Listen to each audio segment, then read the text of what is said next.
Es más adelante, Jazz.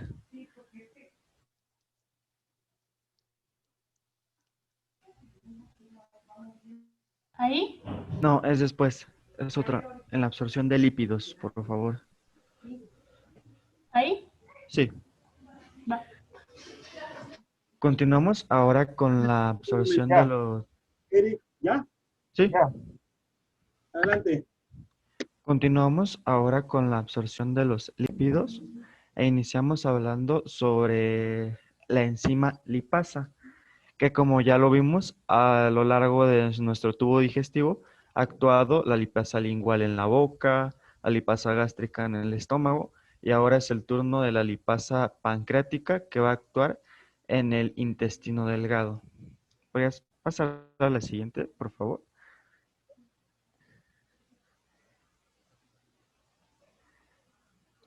Bueno, esta lipasa se produce por las células exócrinas del páncreas y actúa específicamente en la unión éster de los triglicéridos. Aquí tenemos del glicerol. Aquí tenemos el ejemplo de un triglicérido y el glicerol está unido por medio de una unión éster a, a tres ácidos grasos. Entonces, la lipasa pancreática es activada por la colipasa para así actuar y liberarnos cada uno de estos ácidos grasos. En el caso de nuestra lipasa intestinal, actúa en los enlaces SN1 y SN3, que encontré en otros libros, que hay una nomenclatura un poco más antigua, que SN1 corresponde al a la unión alfa, el SN3 corresponde a la unión gamma. Y bueno, ¿por qué es importante esta reacción bioquímica? También encontré que los triglicéridos son los constituyentes mayoritarios de un 93 a un 95% del total de los lípidos ingeridos. ¿Podrías pasarle a la siguiente, por favor, Jess?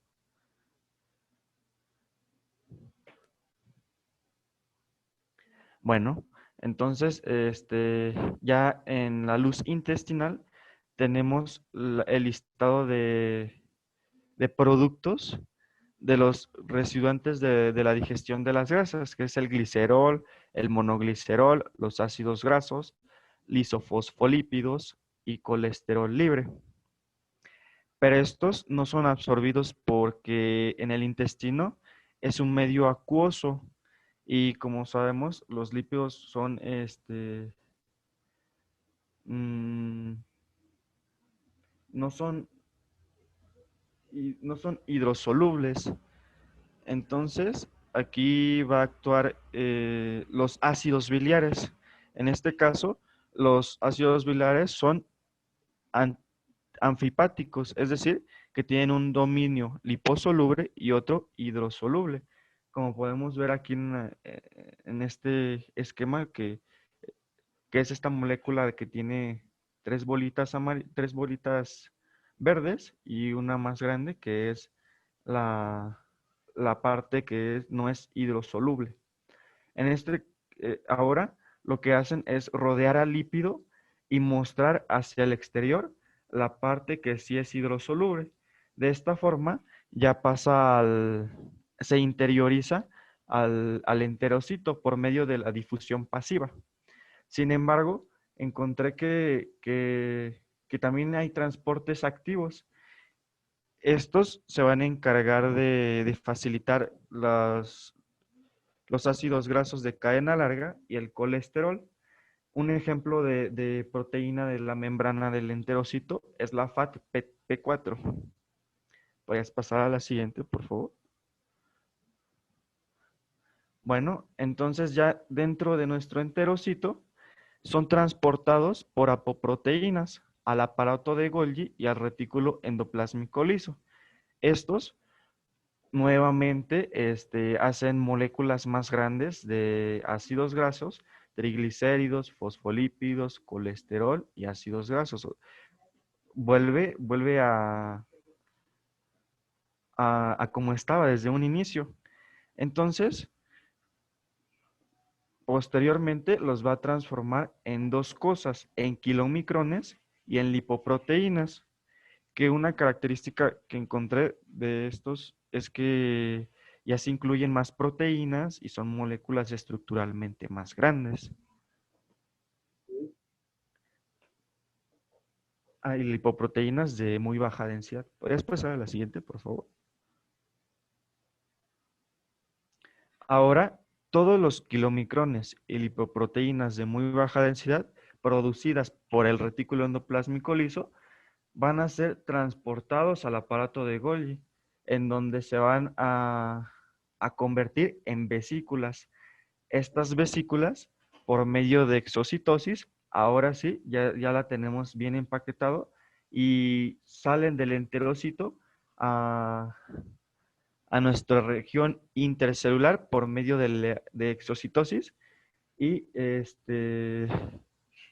pasan al líquido linfático y es transportado al hígado.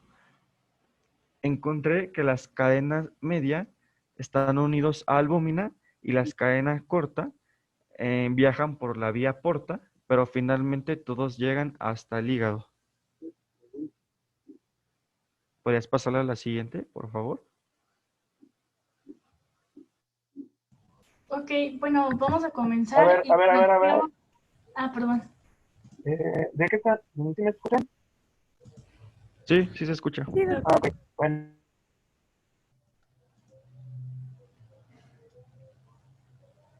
Ya no, porque apagó su micrófono, doctor. No se fue tu audio.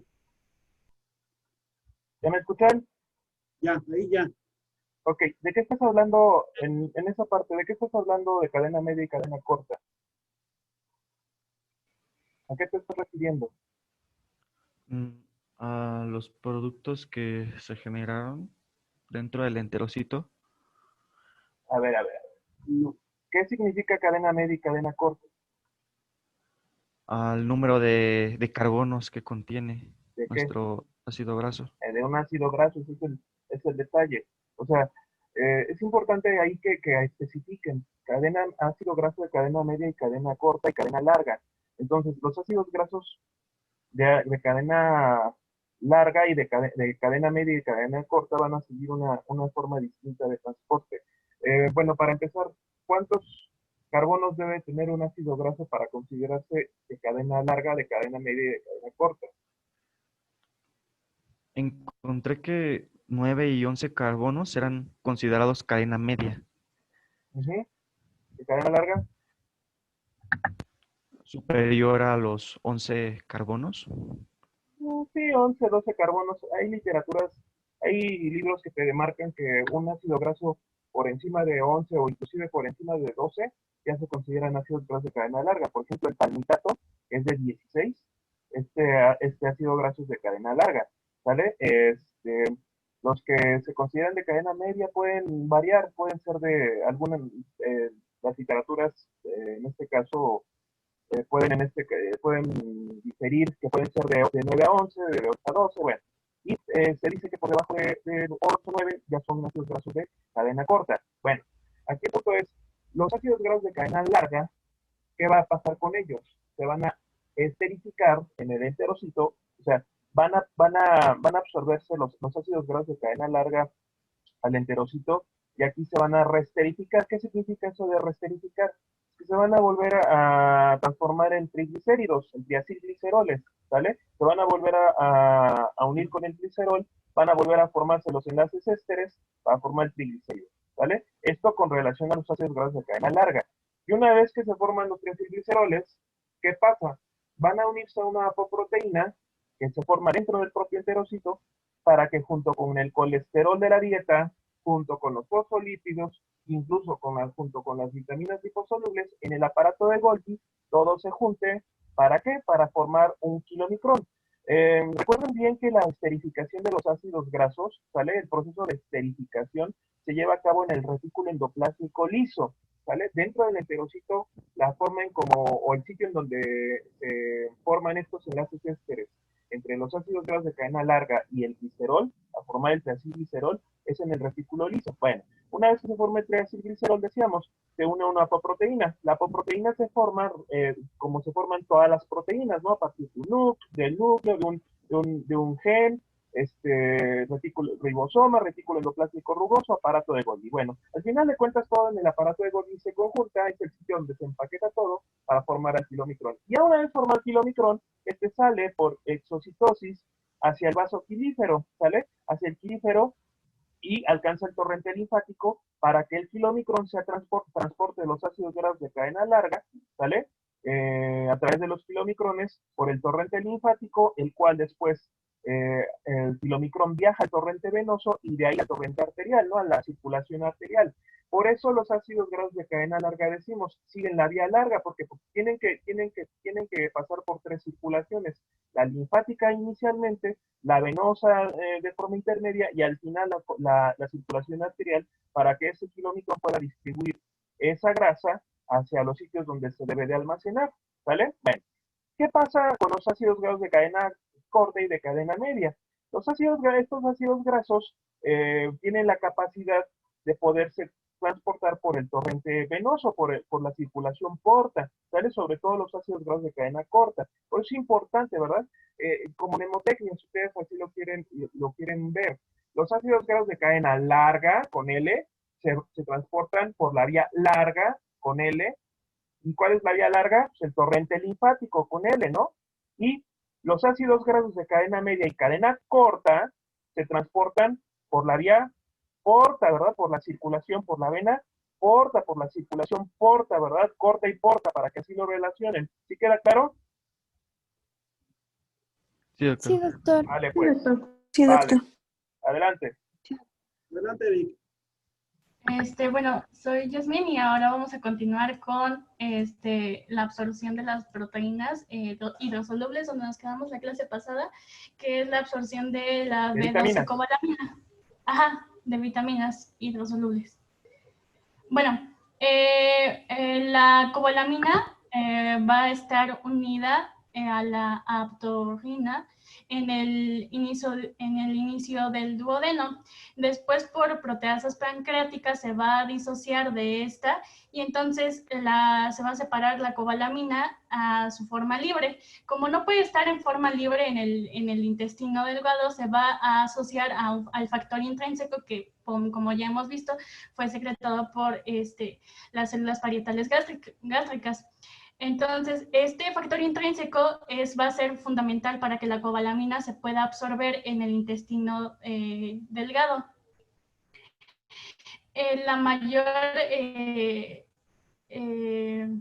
La absorción de la cobalamina va a ser principalmente en el perdón, ¿mande? En el ilion, perdón.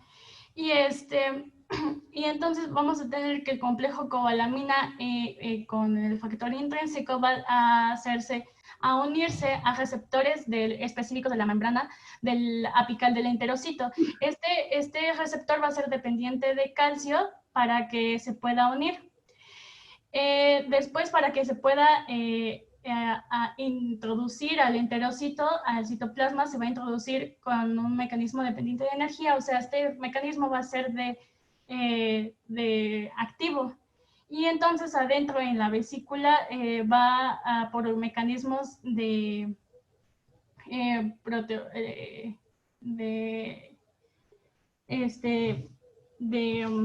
degradación lisosomal, va a separar la cobalamina del factor intrínseco y el factor intrínseco se va a degradar y la cobalamina se va a unir a la transcobalamina, que esta lo va a ayudar a que pueda salir por exocitosis en la membrana vasolateral del enterocito y entonces esta pueda acceder a la circulación portal para que pueda llegar al hígado.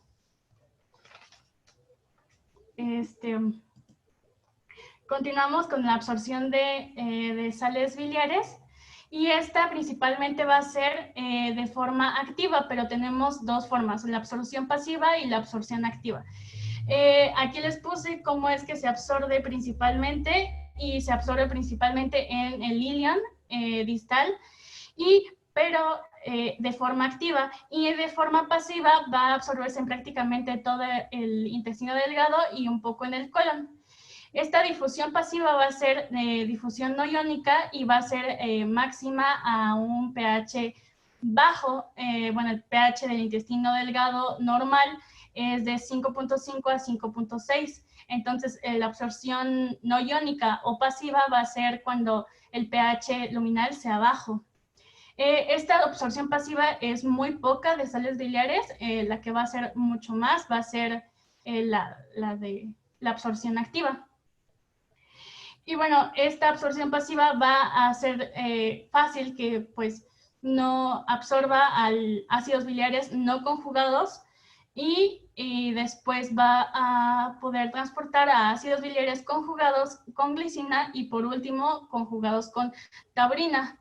Y bueno, esta absorción va a ser dependiente a la cantidad de sales biliares no iónicos que estén presentes en el intestino. Después, bueno, les comenté que había una absorción activa y esta absorción activa se va a llevar a cabo en el intestino, en el ilion terminal, perdón. Y es la forma en cómo se va a absorber la mayor cantidad de sales biliares, se va a reabsorber porque esta es secretada por el hígado, como ya lo hemos visto.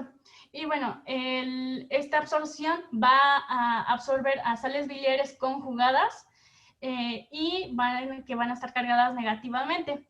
Y bueno, aquí viene en el intestino, en el ilion, en el ilion, y entonces se va a absorber en la parte apical del enterocito con un transportador apical de sales que va a ser dependiente de sodio.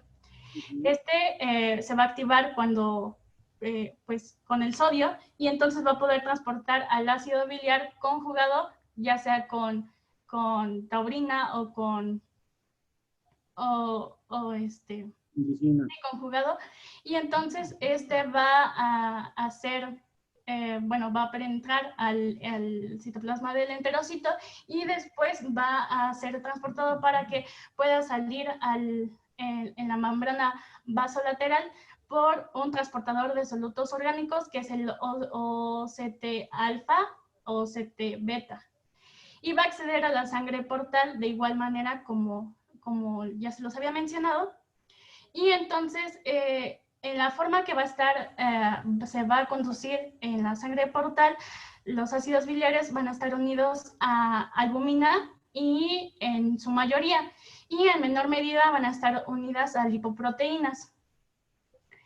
Entonces, el ASBT, que es el transportador, es el responsable de la absorción de las sales biliares ionizadas conjugadas con taurina en el ilion.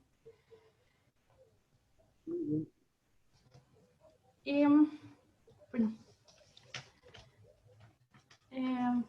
bueno, continuamos si no tienen ninguna duda con la circulación enterohepática. La circulación enterohepática, ¿vale? Hicieron un comentario, bueno, una pregunta en el chat. Sí, la estoy poniendo ahorita. ¿Me la podrían decir, por favor? Dicen, las sales biliares conjugadas se transportan únicamente por transporte pasivo.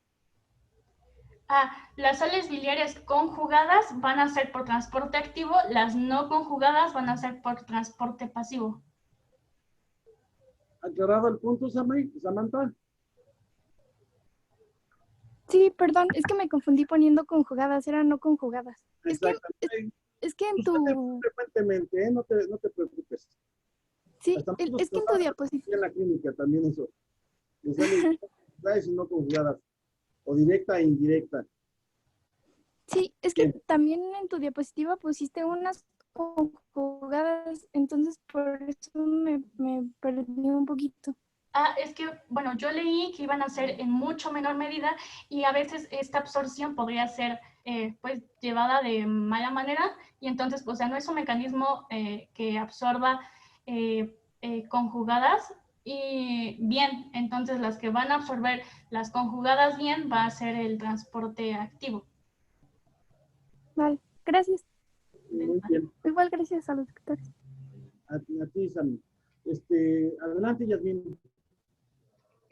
Sí, continuamos con la circulación enterohepática, que la circulación enterohepática va a ser la reabsorción de las sales biliares y va a ser un bucle que consta de su secreción hepática y su reabsorción intestinal. Entonces, este es el bucle que esta imagen ya se los había presentado antes, donde la absorción pasiva va a llegar a la circulación portal y la absorción activa también va a llegar a la circulación portal, y entonces van a llegar al hígado por esta y van a ser absorbidos por transportadores específicos del hepatocito, y a través de los sinusoides venosos van a poder excretarse de nuevo la bilis, y entonces cuando lleguen los mecanismos, las señales para que pueda ser excretado de nuevo, salga de nuevo las sales biliares al intestino delgado, y entonces así de nuevo se pueda reabsorber. Su utilización en la absorción de los lípidos es vital, entonces hasta que se deje de utilizar se va a poder absorber nuevamente, y así es como se van a reutilizar, reciclar las sales biliares, y este mecanismo se salvan aproximadamente el 94% de las sales biliares totales. Este mecanismo para que una sal biliar sea excretada por vía fecal, va a hacer que se recircule 17 veces y después, posteriormente, va a excretarse fecalmente. Muy bien. Entonces es la excreción o la producción de sales biliares igual va a estar dependiendo de la concentración que haya en la recirculación enterohepática de sales biliares. Igual, si no hay ninguna duda, puedo continuar. Y continuamos con la absorción de potasio. La absorción de potasio se va a llevar a cabo mayormente en el yeyuno y en menor medida en el ilion. Y esta absorción va a ser a favor de gradiente. Esta es la luz intestinal y va a ser el intersticio.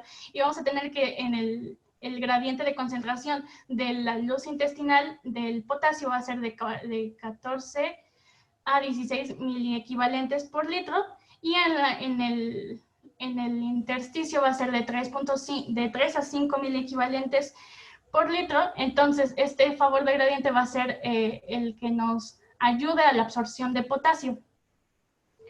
Y va a ser a través de las uniones laterales de los enterocitos. Entonces, va a pasar junto con el agua y va a pasar hacia la sangre, en el intersticio y después a la sangre. Y se da mayormente en el yeyuno y en menor medida en el ilion. La absorción de hierro, primero, la importancia de la absorción de hierro es que va a ser componente clave de los grupos hemo transportadores de oxígeno, o sea, de la hemoglobina y de la mioglobina. Entonces, pues es muy importante, y como ya lo hemos visto en otros tópicos, pues su deficiencia va a causar muchos problemas. Pero a pesar de esto, su absorción es muy, muy baja. Se absorbe aproximadamente de 10 a 20% de la dieta. Y se absorbe en dos formas: en hierro hemo, que es el hierro ferroso, y en hierro no hemo, que es el férrico. Estos van a ser absorbidos de la dieta, y como son diferentes, van a tener mecanismos diferentes para su absorción. El hierro férrico va a ser un poco más difícil que se absorba, se va a absorber un poquito más fácil, mucho más fácil el hierro ferroso. Y para que se pueda absorber el hierro férrico, va a necesitar una reductasa férrica, que es esta. Que es un citocromo que está en la parte apical del enterocito, y este va a reducir de hierro férrico a hierro ferroso, y entonces ya en hierro ferroso es como se puede transportar al interior del enterocito. Y vamos a utilizar un captador que es el DMT1, que es un cotransportador de metales divalente, y este va a interiorizar al hierro ferroso, y con ayuda de la movilferrina, que es una proteína que está en el citoplasma del enterocito, va a, como su nombre lo dice, a mover al fierro, y entonces lo va a poder excretar en su membrana vasolateral del enterocito por una proteína transportadora que es la ferroportina. Entonces sale del enterocito hacia el intersticio, pero como no puede estar en el intersticio de manera ferroso, va a utilizar a la efastina, que es una proteína ferroxidasa que está igual de manera en la membrana, y esta va a oxidar, entonces va a pasar de hierro ferroso a férrico, y este entonces va a poder acceder a la circulación sanguínea, y esta se va a transportar en la circulación sanguínea por medio de la proteína transferrina, y entonces esta podrá ser, bueno, llevada a todos los tejidos y al hígado. Y bueno, el hierro ferroso va a ser absorbido en su mayor medida a un pH de 8, y el hierro férrico no va a ser absorbido a más de un pH de 3. Y bueno, si igual de manera no hay ninguna duda, continúo. A ver, sí, yo sí tengo una duda. Sí. ¿Con qué vitamina te puede ayudar para facilitar la absorción de hierro? ¿Qué vitamina? Disculpe. Ajá, sí, vitamina. ¿Hay una vitamina en particular o hay una molécula en particular que te ayuda a mejorar la absorción de hierro? ¿Cuál es? ¿El folato? No, ¿Es la vitamina C? exactamente, la vitamina C. El ácido ascórbico, también conocida como vitamina C, mejora, favorece en gran medida la absorción del hierro. O sea, la forma en cómo se absorbe con mayor frecuencia, o la forma en cómo se absorbe mejor a nivel intestinal, es en forma ferrosa, ¿vale? En forma férrica se puede absorber, pero en muy baja cantidad. Entonces, para que se pueda absorber el hierro, nosotros lo consumimos generalmente en forma férrica, pero en la dieta, pero en el intestino delgado sufre un cambio a forma ferrosa, y de esa manera se puede absorber con mayor facilidad. Y la vitamina C muchas veces ayuda a mejorar mucho la absorción de hierro en el intestino delgado. ¿Por qué es importante esto, doctores?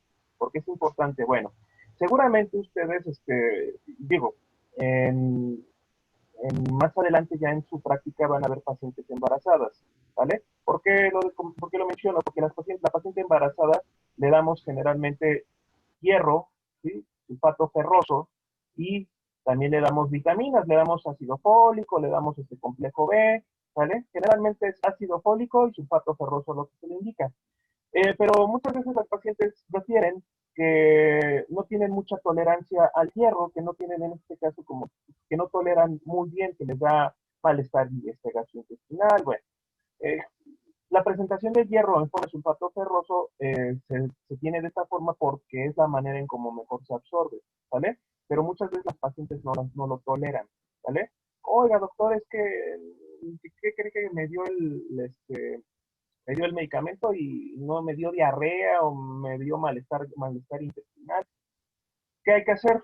Denles vitamina C, ¿vale? Complementenlo con vitamina C, doctores. O sea, ustedes cuando den su ácido fólico y su sulfato ferroso a sus pacientes embarazadas, agréguenle vitamina C, doctores, para que mejore mucho la absorción de hierro, ¿vale?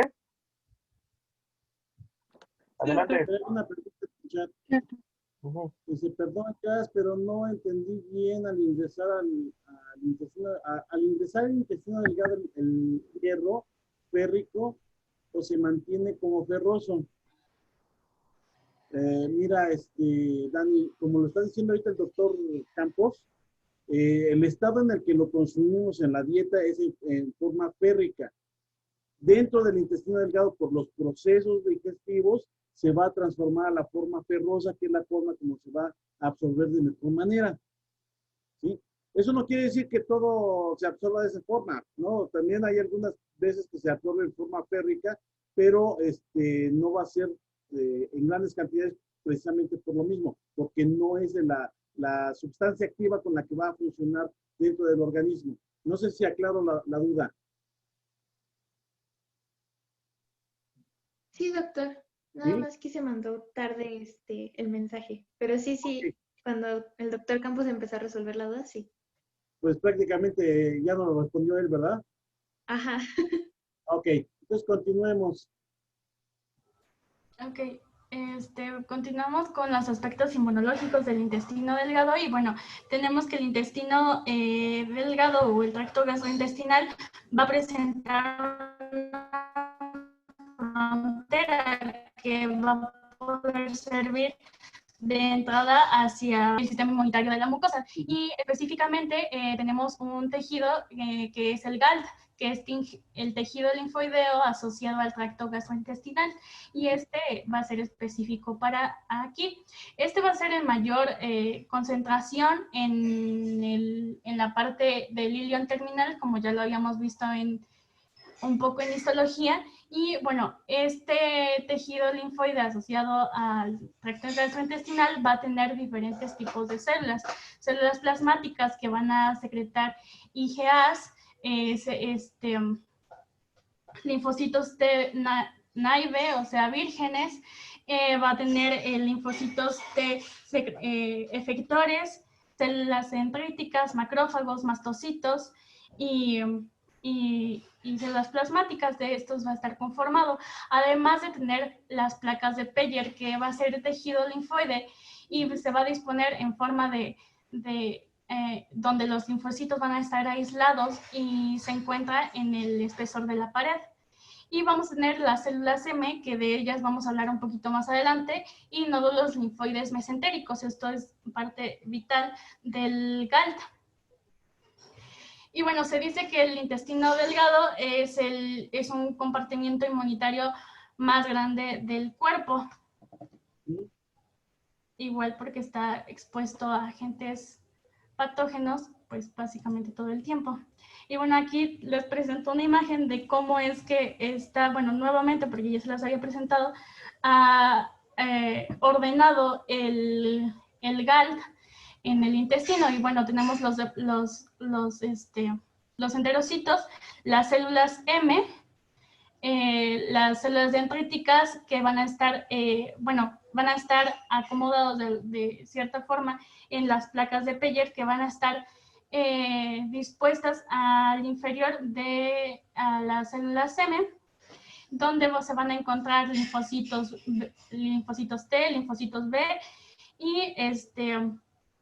y por acá vemos células plasmáticas que están secretando IgAs. Igual esta imagen la pueden checar más en detalle. Y células de Paneth, que igual como se los comentó Leo en histología, van a secretar péptidos antimicrobianos que igual van a ayudar a la inmunidad del intestino. Y bueno, hablando más a detalle, vamos a comenzar a hablar sobre las células M. Las células M van a estar dispuestas, como se los comenté o lo vimos en la diapositiva anterior, por encima de los agregados linfoides, que son las placas de Peyer, y van a estar, su forma va a ser una forma donde permita que los linfocitos T y B se encuentren aquí, y va a ser especializada para un transporte por pinocitosis de sustancias antigénicas que están afuera de la luz intestinal. También esta célula M va a hacer que los linfocitos no van a estar en contacto directo con los antígenos, sino que este va a ayudarle a presentar, a que el sistema inmunitario va a estar regulada por las células M la presentación la interacción de los antígenos. Y bueno, esta representa el extremo aferente del sistema inmunitario, puesto que, como ya lo hemos visto en las clases de inmuno, se va a llevar a cabo la presentación del antígeno aquí por los macrófagos o las células dendríticas, quienes sean, a los linfocitos T. Y entonces va a estar, después de su estimulación, de su activación, van a migrar hacia la lámina propia, donde entonces van a poder ser capaces de, aquí están los linfocitos T, van a migrar hacia la lámina propia, entonces aquí ya activados, en este paso se van a diferenciar y madurar, y entonces aquí van a poder ser capaces de desempeñar funciones efectoras. Y bueno, también las células M, las inmunoglobulina A, entonces eso es algo importante de estas células. Y bueno, como ya les había mencionado, el intestino pues es una barrera que va a estar en constante contacto con antígenos por la comida. Y pues enfrenta un desafío para distinguir antígenos patógenos de antígenos inocuos que se encuentran en el quimo. Y bueno, vamos a tener diferentes tipos de absorción o de cómo pase el antígeno hacia el interior del organismo, porque pues esta es la luz intestinal y este es el intersticio. Y bueno, pasa a través de las células epiteliales o a través de, paracelularmente o intracelularmente. Y también podrá ser que, como se los comenté, las células M también pueden pasar a través de ellas los antígenos. Y también pueden pasar a través de las uniones estrechas con las dendritas de las células dendríticas. Y bueno, para evitar la entrada de antígenos patógenos, vamos a tener diversos mecanismos que van a evitar... ¿Perdón? Permítanos tantito, Yasmín, es que hay una pregunta de Juan Jesús. Pregunta con respecto a la respuesta de las células M, si no hay un receptor específico para, me imagino que es IgA, porque puso IG4, que viene siendo... Sí, es IgA, perdón. Sí, es IgA. IgA, específicamente no tiene receptores la célula M para inmunoglobulinas. Acuérdate una cosa, la célula M es parte de nuestro sistema inmunológico asociado a mucosas, sobre todo de aquí del sustrato intestinal. Entonces, esta célula M va a actuar más bien como una célula presentadora. ¿Qué es lo que van a hacer las inmunoglobulinas?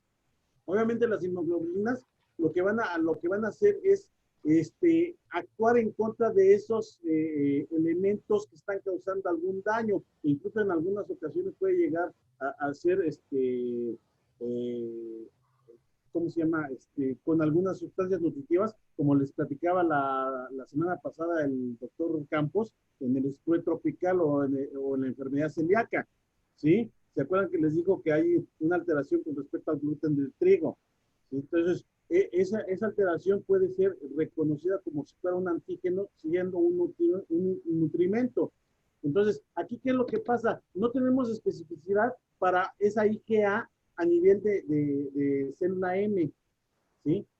La célula M va a actuar más bien específicamente con aquellas antígenos que son presentados a la célula M, y la célula M de hecho no los va a englobar, no los va a absorber, no, nada más los van a poner en contacto, y la célula M lo que va a hacer es, a través de su membrana, como está conectada, si me regresas tu imagen, Jazz, a donde pusiste todo el epitelio y los diferentes tipos de células, me ayudaría un poquito más.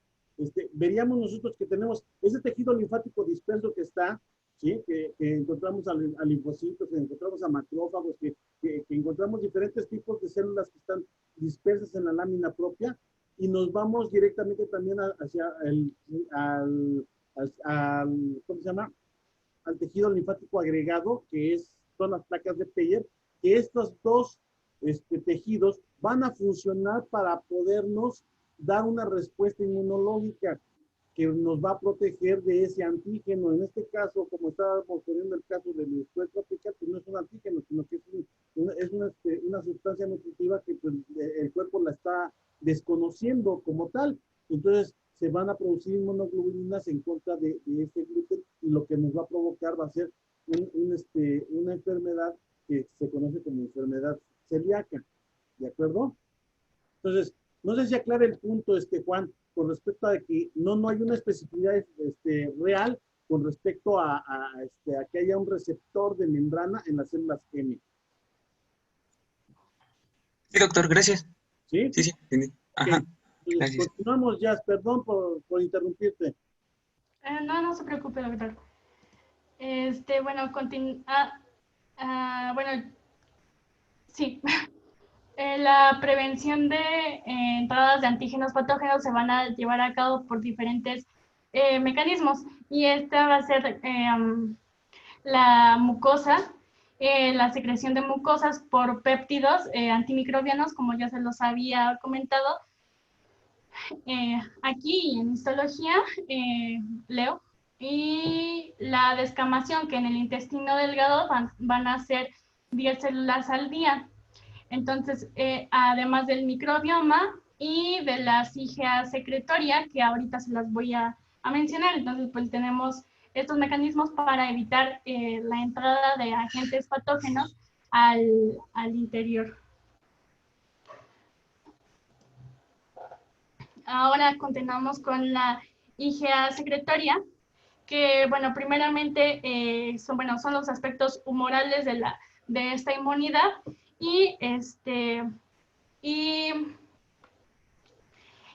bueno, primero, antes que nada, los linfocitos B, que van a ser las células plasmáticas posteriormente, se van a activar en las placas de Peyer o en los ganglios mesentéricos.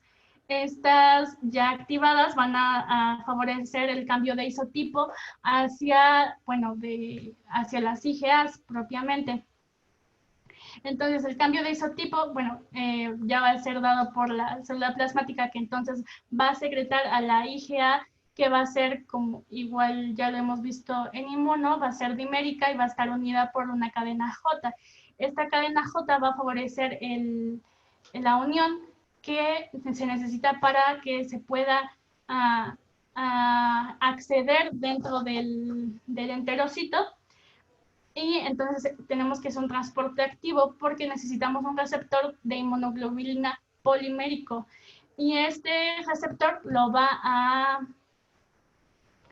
transportar hacia adentro en forma de una vesícula. Y bueno, va a estar unido a este receptor y va a poder ser secretado a la luz intestinal. Y aquí va a ver que el receptor se va a quedar en el enterocito, y después vamos a tener su degradación lisosomal. Pero hay un componente que va a quedar como componente secretorio de este receptor, que se va a unir a la IgA, y este componente secretorio le va a dar resistencia contra la división proteolítica del ácido gástrico que pueda haber en la luz intestinal. Ya que está pues secretada la IgA, pues este es un componente para que pueda estabilizar o detener a los agentes patógenos como primera línea de defensa. Ya que esta no va a poder, pues es incapaz de fijar el complemento como ya lo hemos visto en inmuno, no va a ser o va a ser relativamente que no induzca inflamación. Entonces esto favorece a la luz intestinal porque estamos constantemente expuestos a antígenos patógenos y entonces pues tendremos un estado de inflamación constante y la IgA pues no produce inflamación, entonces favorece a esto. Y bueno, puede unirse a antígenos microbianos, antígenos alimentarios como virus o microbios o lo que sea, y pues le da una protección al intestino. Esta IgA va a ser secretada por las células plasmáticas de un 70-90% de las células de las inmunoglobulinas totales secretadas. Posteriormente sí tenemos inmunoglobulinas M, E y en mucho menor medida tenemos inmunoglobulinas G, pero pues como se los dije, de 70-90% van a ser IgAs. Muy bien. Y bueno, continuamos con la motilidad del intestino delgado, que vamos a tener diferentes contracciones y la contracción de mezcla y la contracción por Sucesión de peristalsis. de peristalsis, perdón. Y bueno, las contracciones de mezcla, como su nombre lo dice, van a mezclar el contenido del quimo que se encuentre en el intestino delgado y sirven para mover el contenido tanto hacia adelante como hacia atrás. Este movimiento va a favorecer su mezcla de todo el quimo y va a ser que va a fragmentar el quimo de 2 a 3 veces por minuto.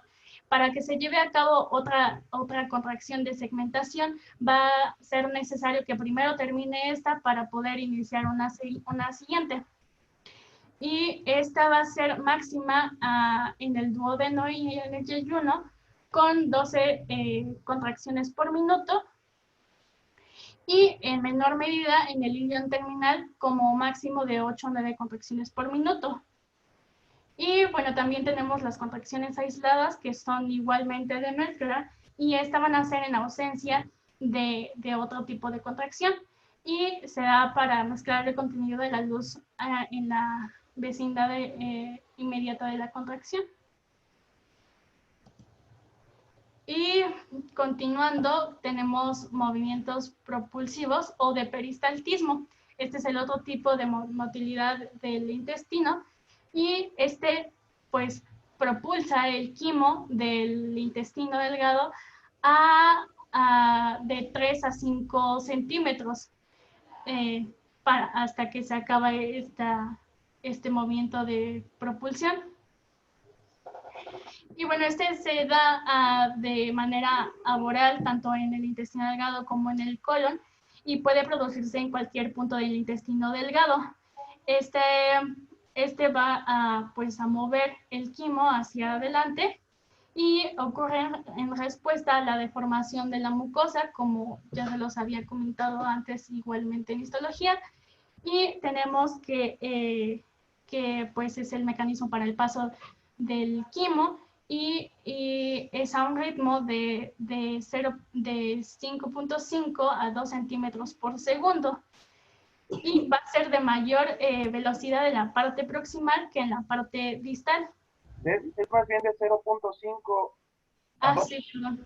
Ahí está mal el dato, ¿eh? Es de 0.5 a 2 centímetros por segundo. Fíjate, antes de que continúes, si tomamos este ritmo y esta velocidad, 0.5 centímetros por segundo, o bueno, vamos a tomar la justa media, ¿no? Vamos a poner 1 centímetro por segundo, ¿no? Para no complicarnos la vida. Si tu intestino delgado, desde el orificio pilórico hasta la válvula iliocecal, mide de 3.5 a 4.5 metros, vamos a tomar como medida 4 metros, ¿no? Vamos a poner una medida estándar. Bueno, ¿cuánto tiempo tardaría en avanzar el timo desde el orificio pilórico hasta la válvula iliocecal a una velocidad de 1 centímetro por segundo? De 6 a 7 minutos. 6 a 7 minutos, perfecto. Fíjense muy bien. ¿Y por qué lo digo de esta forma, doctores?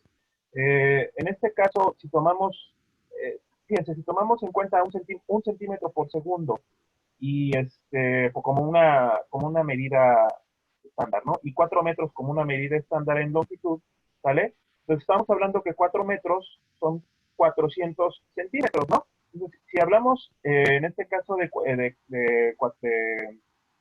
a 1 centímetro por segundo, eran 400 segundos, como decía ahí el compañero, ¿no? Que 400 segundos son aproximadamente lo equivalente a unos 6 minutos, ¿no? Bueno, 6, 7 minutos, vale. Pregunto yo, ¿este es el tiempo en que tarda en avanzar el timo desde el intestino, desde el orificio pilórico hasta la válvula iliocecal? ¿Tarda 6 minutos en avanzar? O sea, se vacía en 6 minutos el intestino delgado. No. ¿Quién dice sí? ¿Quién dice no? Dicen por ahí no. No. No, ¿verdad? ¿Por qué no? Pues porque ese tiempo no sería suficiente para poder absorber los nutrimentos, doctores. Así de simple, ¿sale? Entonces, ¿cuáles son los factores que reducen la velocidad de avance del intestino delgado? La primera de ellas, ya lo había comentado el doctor Lalo la vez pasada, las válvulas coniventes son estructuras que derivan de la submucosa que van a darle frenado al contenido intestinal, ¿no? Al timo en este caso. Parecido, han visto como en la carretera, como los, los- los- las estructuras que te hacen frenar en la carretera, ¿no? Como fantasmas, bueno, parecido, ¿no? Los topes, bueno, los topes, ¿no? Unos topecitos. Bueno, hagan de cuenta que las válvulas coniventes sirven como unos topes. Bueno, pero ¿cuál es otro factor muy importante que reduce la velocidad de avance del intestino delgado? Lo que decían en la diapositiva anterior, los movimientos de segmentación. Pues, no sé si podamos regresar a la diapositiva anterior. Los movimientos segmentarios, doctores, van a tener la función de de mezclar el contenido. ¿Para qué? Para que se exponga mayormente el timo al área de absorción intestinal, al área de la mucosa intestinal. Entonces, estos movimientos de segmentación, como dice aquí, como aparece aquí en la imagen, se forman segmentos de intestino parecido a como un chorizo, ¿no? Y dentro de estos segmentos, doctores, se forman anillos, entre los segmentos se forman anillos de contracción y entre cada anillo de contracción se forma un segmento, ¿sale? De intestino delgado, en el cual aquí por dentro va a haber movilización, va a haber movimiento de contenido intestinal. ¿Para qué? Para exponer mayormente al timo con el epitelio intestinal y para que se expongan las enzimas para que puedan finalizar la digestión y se inicie la absorción de los nutrimentos, ¿sale? Ahora, estos movimientos segmentarios, además de tener función de mezclar, tienen la función de reducir la velocidad de avance. Y entonces, estos movimientos segmentarios en promedio, y esto es pregunta de evaluación, ¿vale? Esto puede ser pregunta que les hagan en las evaluaciones. La velocidad promedio de estos movimientos segmentarios son de 1 centímetro por minuto. Y dicho sea de paso, doctores, también puede ser otra pregunta en evaluación. Son los más frecuentes, ¿vale? Los movimientos segmentarios son los más frecuentes de nuestro intestino delgado y tienen una velocidad de 1 centímetro por minuto. Ahora, si tomamos ahora en cuenta este dato, 1 centímetro por minuto y nuestro mismo intestino delgado que mide 4 metros, ¿cuánto tiempo tarda en avanzar? ¿Cuánto tiempo tarda en vaciarse desde el orificio pilórico hasta la válvula iliocecal todo el timo? A un Pues ya en este centímetro caso serían de 6 a 7 horas. de 6 a 7 horas, perfecto, de 6 a 7 horas. ¿Ustedes piensan que este puede ser un tiempo considerable para que se puedan digerir y absorber los nutrimentos? Sí. Sí. Claro, es un tiempo razonable, ¿verdad? Es un tiempo mucho, mucho más razonable, ¿vale? Es un tiempo mucho más ad hoc para que el intestino delgado tenga el tiempo suficiente para digerir y absorber los nutrimentos. Por supuesto que esto es relativo. ¿Relativo a qué? Pues relativo a la cantidad de que hayas comido, relativo a los nutrimentos que te hayas ingerido, ¿verdad? No es lo mismo que te comas un plato de fruta a que te comas 1 kilo de carnitas. Por supuesto que esto ya lo habíamos visto un poquito en estómago y habíamos visto factores que incrementan o que reducen el vaciamiento gastrointestinal. Pues lo mismo acá, va a depender mucho de la cantidad, la consistencia y la composición química de los alimentos. Por eso, insisto, es algo relativo, pero haciendo un ejercicio matemático, nos resulta que el intestino delgado no se vacía en minutos, se vacía en horas, ¿no? Entonces, ¿por qué? Porque gracias al peristaltismo, pero sobre todo gracias a los movimientos de segmentación, en este caso, el intestino delgado le da el tiempo suficiente ¿para qué? Para que pueda digerir y absorber los nutrimentos. El timo se va a exponer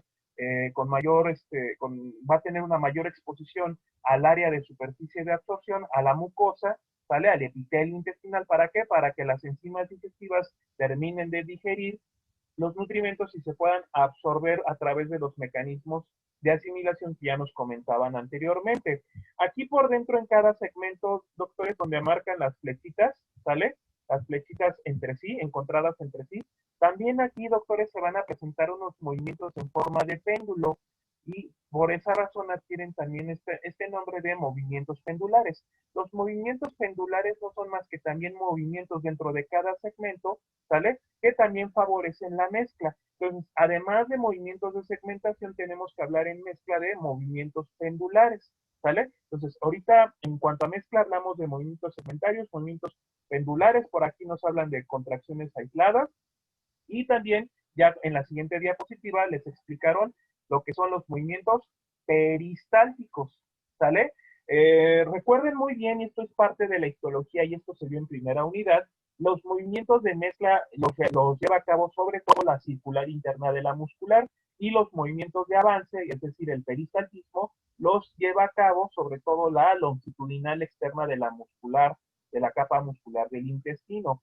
Ahora, es importante, doctores, esto, la motilidad intestinal de avance o de mezcla, doctores, ¿sí? Hablando en particular de los movimientos peristálticos, siguen una dirección cefalocaudal o una dirección aboral. ¿Qué quiere decir eso de dirección? Dice ahí la diapositiva, produce propulsión aboral, es decir, va a seguir una sola dirección hacia la parte más distal. Pues eso significa aboral, ¿no? En dirección cefalocaudal. Nunca al revés. ¿Por qué? Porque la motilidad intestinal sigue una ley del intestino. ¿Cuál es la ley del intestino? ¿La van a mencionar? No, doctor, no la tenía contemplada. Bueno, la ley del intestino está reflejada en la imagen. Realmente dicen por ahí que una imagen vale más que 1000 palabras. Bueno, pues resulta que la imagen que tienen aquí abajito de donde dice relajación, y estas 3 imágenes en rosa, explica la ley del intestino. ¿Qué es la ley del intestino? Eduardo. Perdón. ¿Qué es la ley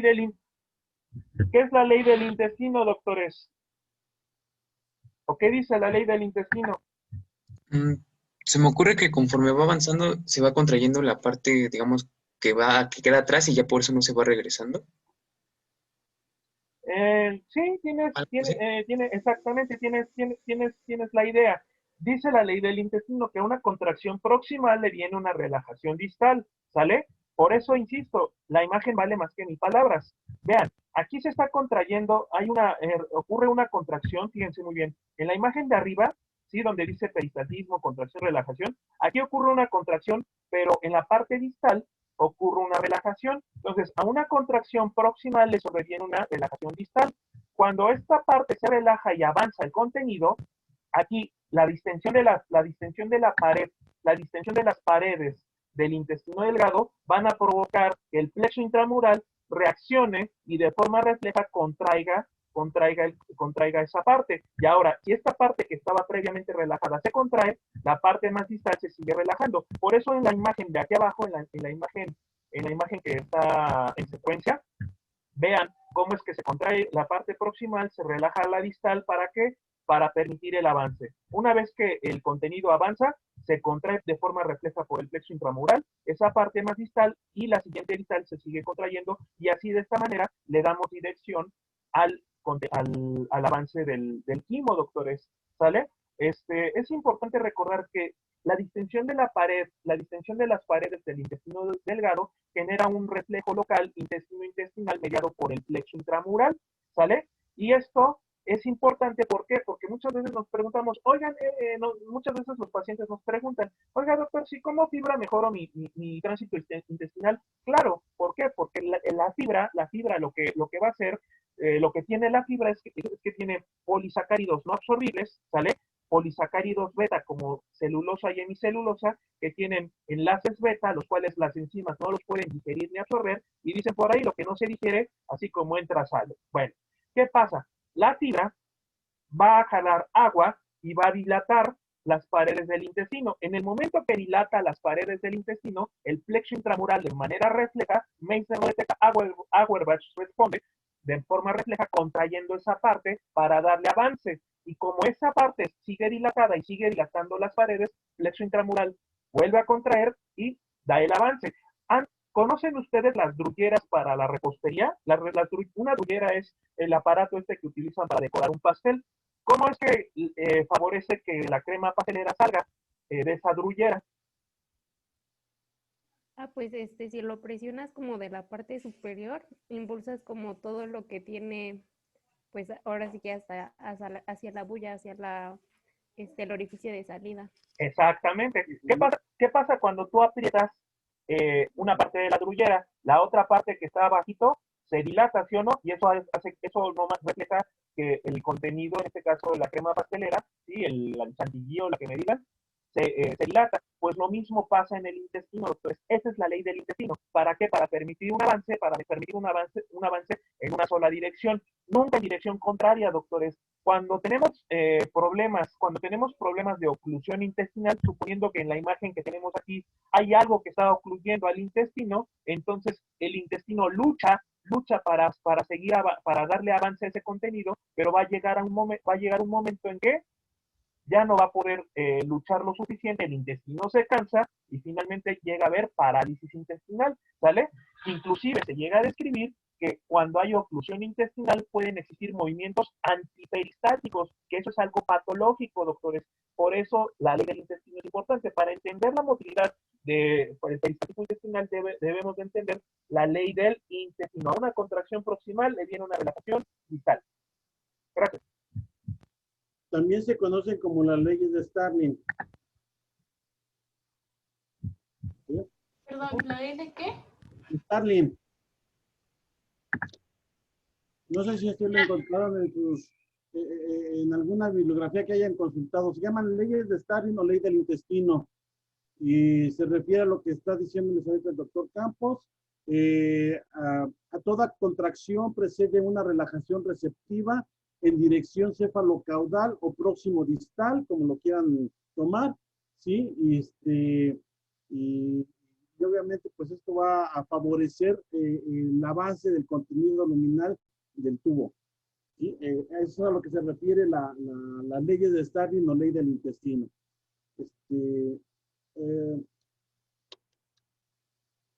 Voy a Eduardo, interrumpe tantito la grabación.